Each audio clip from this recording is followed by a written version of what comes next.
I spoke with my lawyer and another lawyer. I guess she had another one on the phone. She clearly has not seen my videos ever.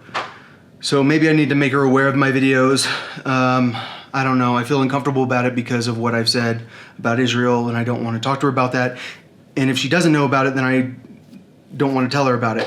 So she said that she's not going to let me get a second evaluation, that she's going to refuse to let me try to get declared competent before I'm declared incompetent, because she's like, they're going to do a second evaluation to get you declared competent. And I told her, I said, they're going to force me to take drugs, and the only way to get declared competent is to take drugs. And she said, well, I'm not going to let you do that. And I said, does that mean I have to fire you? And there was this long conversation, and I talked to the other lawyer a lot, and he ended up taking over the conversation with me. And he said that usually the only reason there's a second evaluation is because someone's declared competent and the lawyer wants them declared incompetent, so they do it a second time. And I said, well, I'll pay for the evaluation. I have a right to a second evaluation. I don't understand how you won't let me get a second evaluation. Like, this is ruining my case, because if I'm declared if I'm declared as a crazy person, then it's going to ruin my case, because my whole case is that this guy threatened me.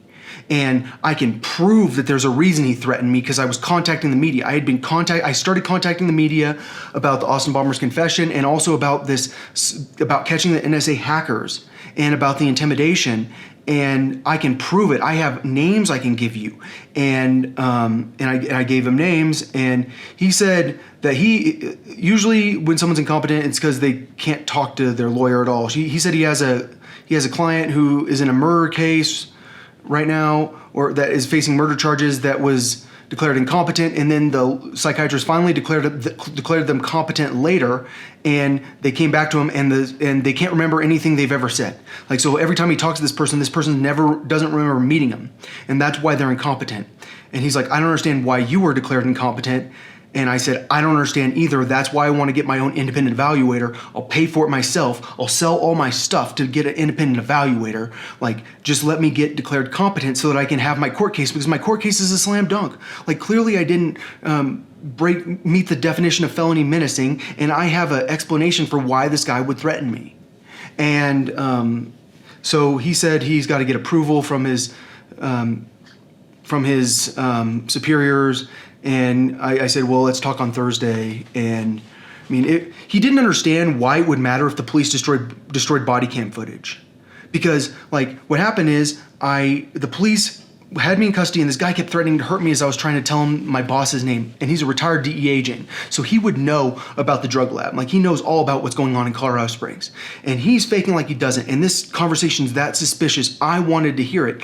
And then I went to jail. And then the moment I got out of jail, I talked about the deleted body cam footage. And I didn't know it was deleted yet. I talked about what this guy did when I was in his custody. And then 2 weeks later, I found out the body cam footage was deleted, which is proof that I'm not lying. But if I'm incompetent, then I could be lying.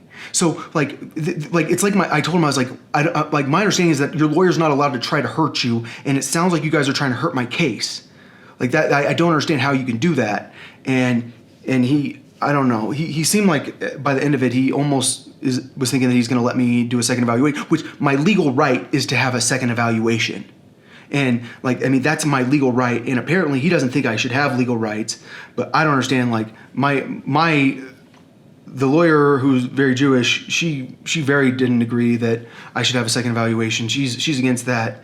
And I don't know what to do now. It's like, because I told him I'm going to fire you on Thursday if you don't let me get a second evaluation. And I'm afraid that if I fire him, then the judge immediately is going to say, well, you're going to the state hospital if you're representing yourself again. Because you're incompetent and you're not being helpful. And I am being helpful. I'm telling you my entire case. My entire case is that they threatened me, and that I can prove that they threatened me, and I can prove that I did do information warfare for the government. And I'm about to show you guys PowerPoints.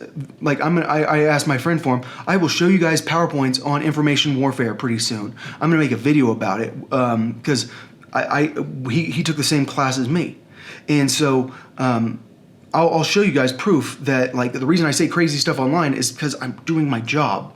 And, like, I feel like nothing matters. Like, I feel like there's nothing I can say that matters. And, like, I told him, I was like, dude, if I get locked up If like the state hospital is going to drug me, like, and I don't want to take drugs, man. Like, you're supposed to be on my side. And I said, this case is slam dunk. He's like, I think it's very defensible. Well, why won't you let me go to court then? Well, it's because I'm going to put you in a mental hospital instead. And it's like, come on, man. Like, at some point, like, isn't an incompetent person someone that doesn't remember what's happening? Like someone that can't talk to you? And I'm someone that will give you your entire, here's your defense, here's the whole case, and you won't even take it. So I don't know.